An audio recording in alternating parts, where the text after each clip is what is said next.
Hi there. In this video, we'll be covering how to market a self-published book. Spending lots of money on a PR firm might not bring you the results that you want, but stay tuned for some dependable strategies that can bring you real results. By the end of this video, you will learn how to line up interviews, the importance of social media, and even how a fake it till you make it strategy could be effective.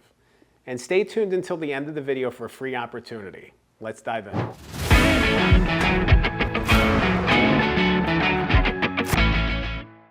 When I think about marketing and promotion for a self-published book, I think back to books that I've ghostwritten. I think back to clients I've worked with who have spent lots of money to work with PR companies and the results that they got from these engagements. And the results weren't effective. You would think that by hiring a company, you're going to get X, Y, and Z, you're going to get X number of people buying your book, you're going to drive so much sales, and that didn't translate at all in any way. Some cases, the book sold 50 or 100 copies off of $10,000 spending for a PR company. That's a miss. That's a big miss. I mean, you could literally buy copies of the book and hand them out and spend less money than that. It's a huge waste of money and time and effort, and it didn't bring the results that the clients I worked with wanted, and it was really frustrating, especially because some of these books actually had potential to break through, and it was just a wasted step. It was a misstep. So before you start spending lots and lots of money on a PR company thinking they're going to help you, just think about it a little bit more. Really think about it. You know, I've developed my own strategies and perspectives from some of the book launches I've had, and as well as serving as a marketer and a marketing support specialist for people that I work with. I've done that in little drips and drabs. I typically do ghostwriting, but I also do some marketing and publicity. And really, the most important thing is understanding the outlets that you want to reach and what you want the outcome to be. This is really about building credibility, and it's about making sure that your audience is in the right places. So when you think about your audience, an audience is a big part of book writing. What media does your audience consume? What outlets do they check out? What social media, what sites, what news outlets? Where are they positioning themselves? You know, if you show up on a podcast or a TV interview or a news interview, who's going to see it and why should they care? You know, you want to connect with people where they are. You want to hit them where they are. And by doing that deep audience work, you're going to kind of go into the marketing process with a good perspective of where you can find your people, your crowd. So you really need to do that deep work to think about it. Okay, so you've done some research, you figured out who your audience is, you found some outlets where you want to connect with and you want to target for media interviews. You need to figure out who to contact and how to contact them. More research. So you're doing research and then you're doing more research. It's a lot of research. You also have to figure out how to contact them. What's the best way to reach out to them? So many times you'll try that generic email address and there's almost no chance that you're ever going to connect with anybody. It just goes to some folder somewhere and no one reads it. Maybe they have one person a week that reads it and looks for anything interesting. And then you just set aside. You know, so it's really important to understand who specifically you're trying to contact so then you can actually put a face and a name to it. Maybe you connect with them on LinkedIn. Maybe you try to figure out what the best way is to reach them.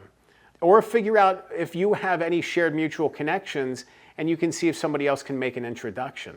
That's one of the best features on LinkedIn, actually. You can look at somebody who you're trying to target, who is a mutual connection, reach out to the mutual connection, be like, hey, can you connect me with so-and-so? And suddenly you are somebody instead of the nameless, faceless person on the end of an email that they're never going to read. So a lot of times it's about connecting with the right people. It's about being patient too. When I was doing media support for an author friend of mine, we were trying to line up PR interviews. And some of the outlets I reached out to talked about how there was a 5 to 7 to 8 month wait time for people to be booked in these podcasts. Think about that for a second. That means if you're publishing the book in August, that you should be pitching it in January or February. you really need that lead time to be able to position yourself for the right kind of success. Otherwise, you're constantly waiting. So if you pitch in August, you're waiting till next year for the interview. You want to time things out the right way for you, so you really need to think ahead. You really need to figure out the timeline and the structure in which these people conduct interviews, so you're hitting it at the right time. And you really need to launch. You know, doing media publicity around the book is great around launch time, because that's an exciting time. And then it's also about shoehorning and connecting to bigger topics and bigger issues. How can you break through the noise with something that's a little bit different? How can you latch onto another story that's bubbling up right now and be positioned to be an expert? Being able to do that is going to give you ongoing, continued opportunities for media requests down the road. So this isn't just a quick hit thing that happens right when the book comes out, but this is an ongoing process in which you're the expert. You're the go-to person on this one topic, and every time this thing happens, you're the person they call. That's what you want. You want that ongoing thing. You want that continual support reach out, and you want to be able to build connections and relationships with people making decisions at media and interview companies to make sure that they're reaching out to you, that they're keeping you in mind, that they're trying to find the right fit for you. So it's really about positioning, it's about timing, it's about all these different things, which requires persistence. You need to stick with it.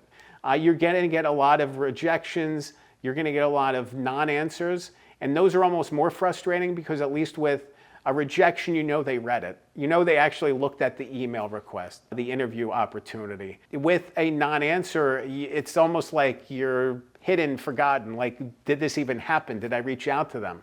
Did they read it? So it's really frustrating. It can be a maddening process. But if you can stick with it, positioning yourself, you know, really think about your audience and putting yourself in the right spaces, you're going to drive opportunities and readership to your book, which is the best thing. You really want to make sure that this ties back. So again, think about positioning yourself the right way. Don't just sign up for some PR company and spend $10,000. You're probably not going to see the results. They're going to promise you the world. They're going to publish your press release in 600 outlets, and they're going to connect you with this and that and the other. But what does it actually mean for people buying your book? All this stuff is just noise. It's unnecessary noise in order to work with a company. And I'm not saying that there aren't some good companies out there, but see what they can actually do. What have they actually done for other people and, you know, like you who have written similar books? How have they accomplished this goal? You know, if there's actual results there, great. But if there's not results there, you know, I think there's so many opportunities for you to do things yourself and to put yourself in the right position. If you want to learn more about how to market a self-published book, I definitely want you to watch the next episode. I'll link to it on the screen. It's called How to Write a Book and Get It Published. In that video, I talk about all kinds of areas of the book writing and publishing space, the purpose behind your book, book foundation work, the paths to publication. It can be really empowering to learn all these things. It can be maddening not to know about these things when you're thinking about writing and publishing your book, but it can be so empowering to learn them. So I really hope you check out the video and fill in any learning gaps that you need to move forward with clarity and purpose. Remember, a good book can change your life. I'm Dan Good.